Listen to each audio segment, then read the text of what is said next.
नमस्कार, सुप्रभात। आप देख रहे हैं खबर दिल्ली और समय हो चला है दिल्ली की 25 बड़ी खबरों को जानने का। इससे पहले यदि आप वीडियो को लाइक नहीं किए हैं तो लाइक कर दीजिए और चैनल को सब्सक्राइब कर लीजिए। तो आइए एक नजर डालते हैं 25 बड़ी खबरों पर फटाफट अंदाज में। दिल्ली अब बनेगी ग्लोबल इन्वेस्टमेंट हब। डीडीए की मेगा ई ऑक्शन में 1321 करोड़ रुपए की कमाई। राजधानी दिल्ली को ग्लोबल इन्वेस्टमेंट हब बनाने की दिशा में दिल्ली विकास प्राधिकरण द्वारा आयोजित मेगा ई ऑक्शन में निवेशकों और कारोबारियों ने बढ़ चढ़कर हिस्सा लिया। उपराज्यपाल कार्यालय से मिली जानकारी के अनुसार इस नीलामी प्रक्रिया में डीडीए की 142 संपत्तियों और भूमि संपत्तियों ने न केवल उम्मीद से कहीं अधिक मूल्य हासिल किया है, बल्कि सरकार की पारदर्शी नीलामी प्रणाली पर निवेशकों के भरोसे को भी पुख्ता किया है। प्राप्त आंकड़ों के अनुसार डीडीए ने इन संपत्तियों के लिए कुल 480 करोड़ 38 लाख रुपए का आरक्षित मूल्य तय किया था, लेकिन नीलामी प्रक्रिया के दौरान बोलीदाताओं के बीच मची प्रतिस्पर्धा के कारण यह आंकड़ा 1321 करोड़ 21 लाख रुपये तक पहुंच गया। यह उपलब्धि अपने आप में ऐतिहासिक है, क्योंकि प्राधिकरण को आरक्षित मूल्य के मुकाबले लगभग 175% का प्रीमियम प्राप्त हुआ। उपराज्यपाल तरनजीत सिंह सिंधु ने इस पर संतोष जताया। दिल्ली के सैदुला जाब में गर्जा डीडीए का बुलडोजर, दर्जनों झुग्गियां ध्वस्त। दिल्ली के सैदुला जाब में गार्डन ऑफ 5 सेंसेज के पास बुधवार को डीडीए का बुलडोजर गर्जा। मालवीय नगर और सैदुला जाब में हादसे के बाद नगर निगम और दिल्ली विकास प्राधिकरण की ओर से अवैध मकान और झुग्गियों पर लगातार कार्रवाई की जा रही है। इस दौरान 5 बुलडोजर की मदद से लगभग 30 झुग्गियां ध्वस्त की गई, जिसका स्थानीय निवासियों ने विरोध किया। लोगों ने आरोप लगाया कि कार्रवाई से पहले किसी प्रकार की सूचना नहीं दी गई और न ही नोटिस मिला। अचानक से घरों पर बुलडोजर चलाया जाने लगा। स्थानीय निवासी शकुंतला ने कहा कि अब इतनी गर्मी में हम लोग अपने बच्चों को लेकर कहां जाएंगे। सरकार हमें पहले जगह दे देती तो अच्छा होता। बुलडोजर कार्रवाई के बाद हम सब बेघर हो गए। मैं कुछ सामान बाहर निकला हुआ है तो कुछ झुग्गी में ही दबा रह गया। अब हम अचानक इन सब की व्यवस्था कहां से करेंगे। राजधानी में क्या है ओजोन की समस्या, डर के साए में जी रहे 15 लाख लोग, सीएम ने दिया आश्वासन। जी हां, राजधानी दिल्ली के कई इलाकों में अवैध मकानों को तोड़ने की कार्रवाई चल रही है। इनमें से अधिकतर इलाके दक्षिणी दिल्ली और उत्तर पूर्वी दिल्ली इलाके में आते हैं। इस तोड़फोड़ के विरोध में स्थानीय लोगों के द्वारा कड़ा विरोध किया जा रहा है। साथ ही इन लोगों का कहना है कि वे लंबे समय से यहां मकान बनाकर रह रहे हैं। अगर यह जगह अवैध थी तो हमें तब मकान बनाने से क्यों नहीं रोका गया। इस सबके बीच एक शब्द काफी सुनने में आ रहा है, वह शब्द है ओजोन। मकानों को तोड़ने की कार्रवाई कर रही एजेंसियां डीडीए और एमसीडी के द्वारा तोड़फोड़ के दौरान यह बात बताया जा रहा है कि आपका मकान प्रतिबंधित ओजोन क्षेत्र में आता है, इसलिए यह अवैध है, इसे तोड़ा जा रहा है। सैदुला जाब में 5 मंजिला इमारत ढहने व 6 की मौत के मामले में फरार चल रहे 2 बिल्डर गिरफ्तार। दक्षिण दिल्ली के सैदुला जाब इलाके में 30 मई हुए दर्दनाक की इमारत हादसे में दिल्ली पुलिस को एक बड़ी कामयाबी मिली है। मामले की तफ्तीश में जुटी पुलिस टीम ने घटना के बाद से फरार चल रहे 2 मुख्य आरोपी बिल्डरों को गिरफ्तार कर लिया। दिल्ली पुलिस ने जाल बिछाकर दोनों आरोपियों अवनीश गुप्ता और मनीष खत्री को वसंत कुंज इलाके से दबोचा। यह खौफनाक हादसा बीती 30 मई को साकेत मेट्रो स्टेशन के पास स्थित सैदुला जाब इलाके में आया था, जहां एक निर्माणाधीन 5 मंजिला इमारत अचानक ताश के पत्तों की तरह भरभराकर जमींदोज हो गई थी। इस भीषण हादसे ने 6 लोगों की जान ले ली थी, जबकि 8 अन्य लोग गंभीर रूप से घायल हो गए थे। इस दुखद घटना के बाद से इलाके में हड़कंप मच गया था। इस हादसे के बाद निर्माण कार्य से जुड़े दोनों बिल्डर पुलिस को चकमा देकर दिल्ली से रफू चक्कर हो गए थे। दिल्ली में लग्जरी फ्लैट्स को क्यों नहीं मिल रहे खरीदार, बढ़ाई गई बुकिंग डेट, जाने कीमत, लोकेशन और खासियत। दिल्ली में लग्जरी फ्लैट्स खरीदने के लिए खरीदार नहीं मिल रहे। आलम यह है कि डीडीए अब तक बुकिंग डेट 2 बार बढ़ा चुकी है, लेकिन फिर भी उसके फ्लैट्स नहीं बिक पा रहे हैं। अब आप सोच रहे होंगे आखिर ऐसा क्यों, कहां है ये फ्लैट्स, क्या कीमत है, तो इन सभी जानकारी को जानने के लिए बने रहिए हमारे साथ। दरअसल दिल्ली विकास प्राधिकरण ने ईस्ट दिल्ली के कड़कड़डुमा स्थित अपने प्रीमियम हाउसिंग प्रोजेक्ट 2026 के फ्लैट्स की बुकिंग की आखिरी तारीख एक बार फिर बढ़ा दी है। मैं सभी फ्लैट्स को ग्राहक न मिलने की वजह आसान और कम शब्दों में कहें तो उनका महंगा होना है। अब आगे समझिए कब कब बढ़ाई गई बुकिंग डेट, साथ ही जानिए अंतिम डेट। पहले फ्लैटों की बुकिंग 23 जनवरी 2026 से बसंत पंचमी से शुरू हुई थी। पहले बुकिंग की आखिरी तारीख 31 मार्च 2026 थी। अब डीडीए ने एक बार फिर समय बढ़ाते हुए 30 जून 2026 तक कर दिया है। मिरांडा हाउस में शुरू हुआ मेगा रिसर्च प्रोग्राम, 450 छात्र ले रहे हिस्सा, जाने क्यों है खास। इंटर्नशिप के दौरान विद्यार्थियों को भौतिकी, रसायन विज्ञान, वनस्पति विज्ञान, प्राणी विज्ञान, कंप्यूटर विज्ञान, गणित, भूगोल और राजनीति विज्ञान जैसे विषयों में रिसर्च करने का अवसर मिलेगा। मैं छात्र प्रयोगशाला कार्य, फील्ड वर्क, डेटा विश्लेषण और अलग अलग शोध परियोजनाओं पर काम करेंगे। इसके अलावा उन्हें अलग अलग विषयों को जोड़कर रिसर्च करने का मौका मिलेगा, जिससे उनकी सोच और समझ दोनों मजबूत होगी। डीओ की मिरांडा हाउस से कॉलेज में सोमवार से समर रिसर्च इंटर्नशिप कार्यक्रम की शुरुआत हो गई। Flavour of research investigative projects in multidisciplinary context नाम से आयोजित यह कार्यक्रम छात्रों को शोध और नवाचार की दुनिया से जोड़ने की दिशा में एक महत्वपूर्ण पहल माना जा रहा है। यह 6 सप्ताह का कार्यक्रम 9 जून से 21 जुलाई 2026 तक चलेगा। दिल्ली के सरकारी स्कूलों में बनेंगे स्विमिंग पूल, मनी स्टेडियम और ऑडिटोरियम। पूर्वी दिल्ली के कृष्णा नगर विधानसभा क्षेत्र में सरकारी स्कूलों का बड़े पैमाने पर विकास किया जाएगा, जिसमें शैक्षणिक और खेल सुविधाओं को मजबूत किया जाएगा। झील के स्कूल में स्विमिंग पूल और मिनी स्टेडियम बनेगा, जबकि चंद्रनगर के सर्वोदय कन्या विद्यालय में नया भवन और आधुनिक ऑडिटोरियम प्रस्तावित है। सरकारी स्कूलों को आधुनिक और प्रतिस्पर्धी बनाने की दिशा में कृष्णा नगर विधानसभा क्षेत्र में बड़े स्तर पर स्कूलों का विकास किया जाएगा। इसके तहत स्कूलों में न केवल शैक्षणिक सुविधाओं को मजबूत किया जाएगा, बल्कि खेल और अन्य गतिविधियों के लिए भी अत्याधुनिक संसाधन उपलब्ध कराए जाएंगे। झील के स्कूल में स्विमिंग पूल और मिनी स्टेडियम बनाया जाएगा, जबकि अन्य स्कूलों में ऑडिटोरियम आदि प्रस्तावित है।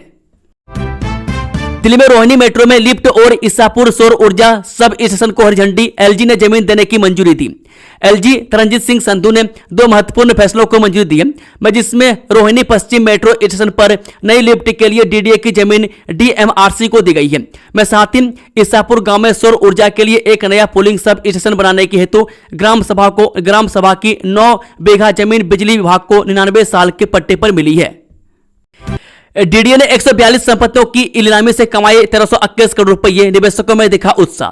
दिल्ली विकास प्राधिकरण ने 142 संपत्तियों की नीलामी से 1321 करोड़ रुपए कमाए, जो शुरुआती कीमत से लगभग 175% अधिक है। इस पारदर्शी डिजिटल नीलामी में निवेशकों और व्यापारियों ने बढ़ चढ़कर हिस्सा लिया, जिसमें आवासीय, वाणिज्यिक और संस्थागत भूखंड शामिल थे।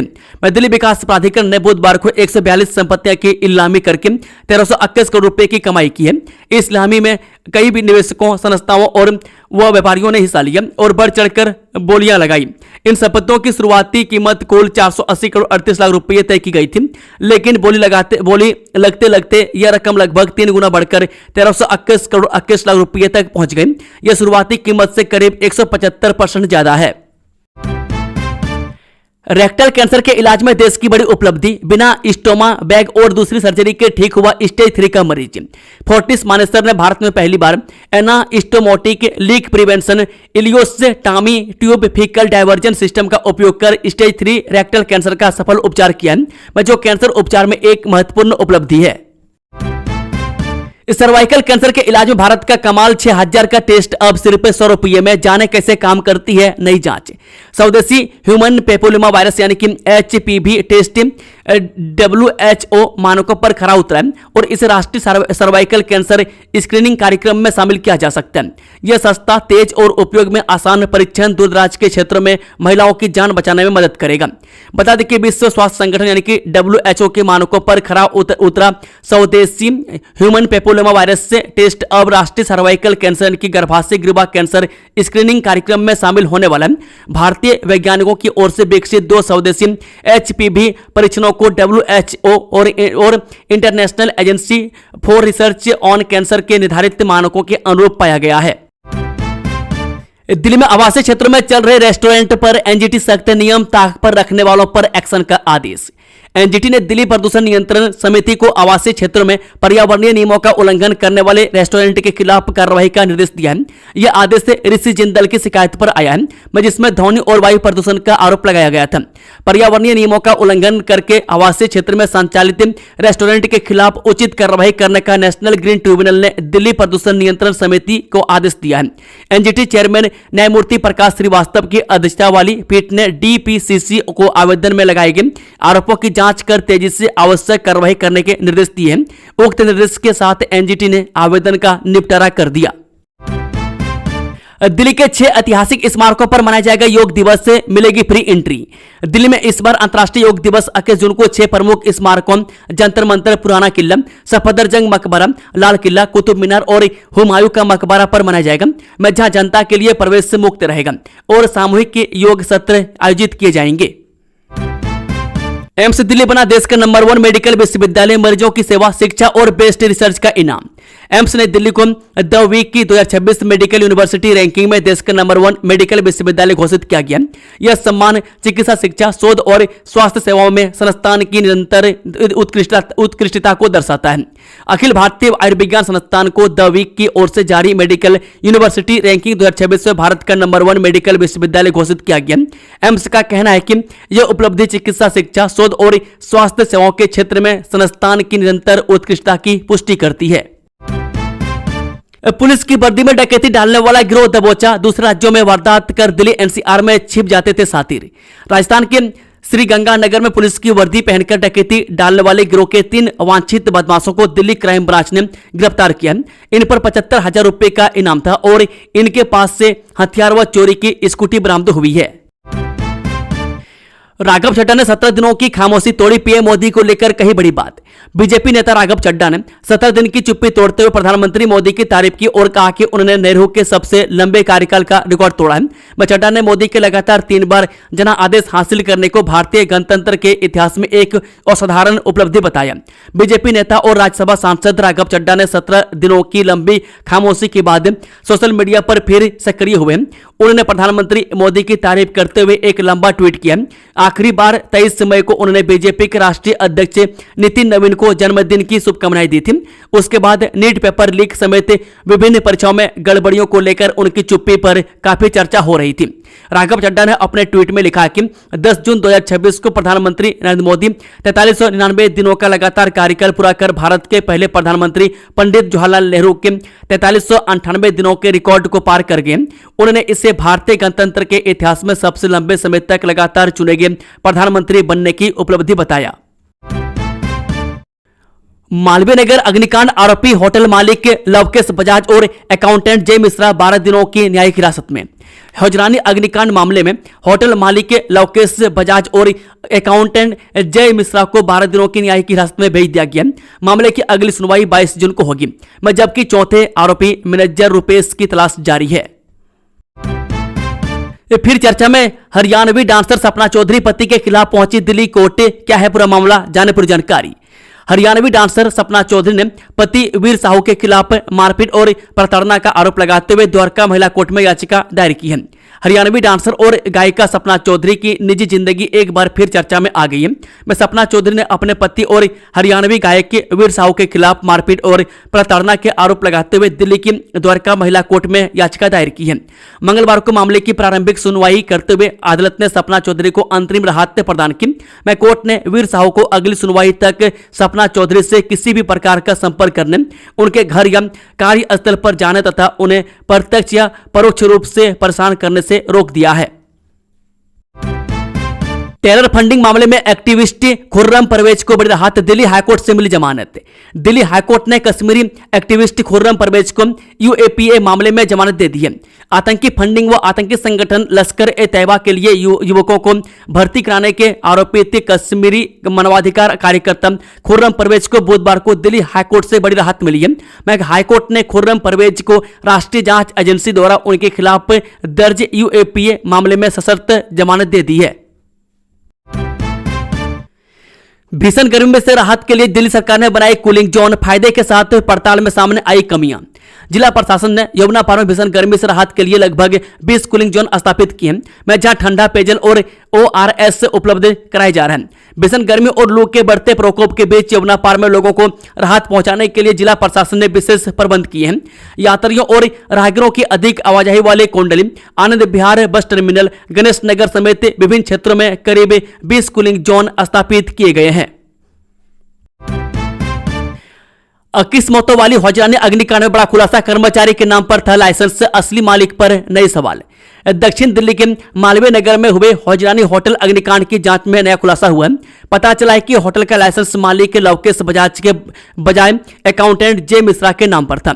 दक्षिण दिल्ली के मालवीय नगर में हौजरानी स्थित फ्लोरिस स्टे बेड एंड ब्रेकफास्ट में 3 जून को लगी भीषण आग की जांच में पुलिस को नई जानकारी मिली है। अब लाइसेंसिंग, संचालन और अग्निशमन सुरक्षा अनुपालन में संभावित अनियमितताओं की जांच की जा रही है। पुलिस ने होटल मालिक लवकेश बजाज और अकाउंटेंट जय मिश्रा को गिरफ्तार किया है। पूछताछ में दोनों ने कई अहम जानकारियां दी है। पुलिस के अनुसार पूछताछ अश्विन मिश्रा ने बताया कि लवकेश बजाज के कहने पर उसने बेड एंड ब्रेकफास्ट लाइसेंस के लिए अपने व्यक्तिगत दस्तावेज दिए थे, जबकि आवेदन प्रक्रिया मालिक ने खुद संभाली थी। इस खुलासे के बाद जांच एजेंसियां यह देख रही है कि कर्मचारी के नाम पर लाइसेंस कैसे जारी हुआ, जबकि इमारत और होटल के असली मालिक लवकेश बजाज थे। पुलिस से लाइसेंस स्वीकृति प्रक्रिया में अनियमितता या संदिग्ध मिलीभगत की भी जांच कर रही है। दिल्ली दंगा साजिश मामले में ताहिर हुसैन की जमानत पर हाईकोर्ट ने मांगा जवाब, पुलिस को नोटिस जारी। दिल्ली हाईकोर्ट ने दिल्ली दंगा से जुड़े बड़ी साजिश के मामले में पूर्व आप पार्षद ताहिर हुसैन की जमानत याचिका पर दिल्ली पुलिस से जवाब मांगा है। दिल्ली दंगा से जुड़े बड़ी साजिश के मामले में दिल्ली हाईकोर्ट ने बुधवार को आरोपित पूर्व आम आदमी पार्टी यानी कि आप पार्षद ताहिर हुसैन की जमानत याचिका पर दिल्ली पुलिस से जवाब मांगा है। कोर्ट ने पुलिस को नोटिस जारी करते हुए सुनवाई 14 जून तक के लिए स्थगित कर दी। जमानत देने से इनकार करने के ट्रायल कोर्ट के निर्णय को ताहिर ने चुनौती दी है। दिल्ली के पार्क में नशे का विरोध किया तो घर पर हमला, गेट पर पेट्रोल छिड़क कर लगाई आग, पत्थर फेंकी। जहांगीरपुरी में पार्क में नशे का विरोध करने पर एक घर पर हमला हुआ। नकाबपोश युवकों ने घर के गेट पर पेट्रोल छिड़क कर आग लगाई और 3 मोटरसाइकिलें भी जला दी। पुलिस ने अज्ञात के खिलाफ मामला दर्ज किया है। जहांगीरपुरी में पार्क में नशे का विरोध करना लोगों को भारी पड़ गया। ई ब्लॉक में 4 नकाबपोश युवकों ने एक मकान को आग लगाने की कोशिश की। युवकों ने पहले गेट पर पेट्रोल छिड़का, फिर आग लगा दी। गनीमत रहे कि आग फैली नहीं, अन्यथा पूरा मकान आग की लपेट में आ सकता था। दिल्ली में आईएएस के इशारे पर इंस्पेक्टर ने मांगी थी 3 करोड़ की रिश्वत, सीबीआई को मिली चौंकाने वाली जानकारी। सीबीआई ने दिल्ली में क्राइम ब्रांच के इंस्पेक्टर प्रदीप सिंह को लाल किला के पास से गिरफ्तार किया।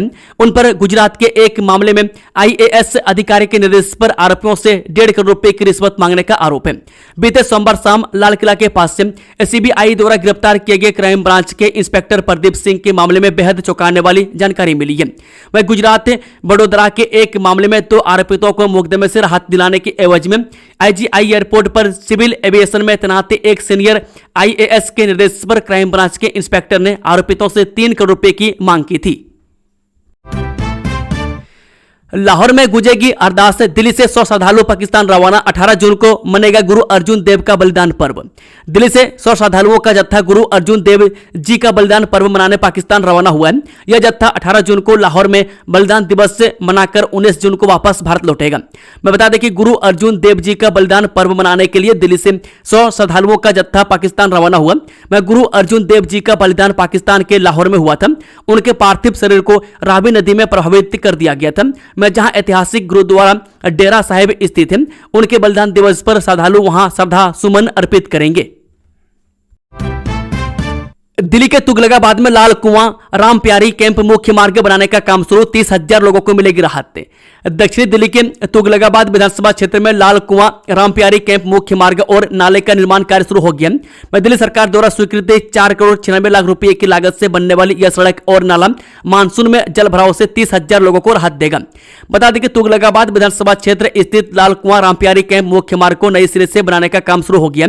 वहीं एमबी रोड से चुंगी नंबर 3 व 2 होते हुए सूरजकुंड रोड तक लगभग 2 किलोमीटर की इस रोड के साथ साथ नाले का भी निर्माण कराया जाएगा। डीयू के भगत सिंह कॉलेज में बनेगा अत्याधुनिक खेल परिसर, छात्रों को मिलेंगी विश्व स्तरीय सुविधाएं।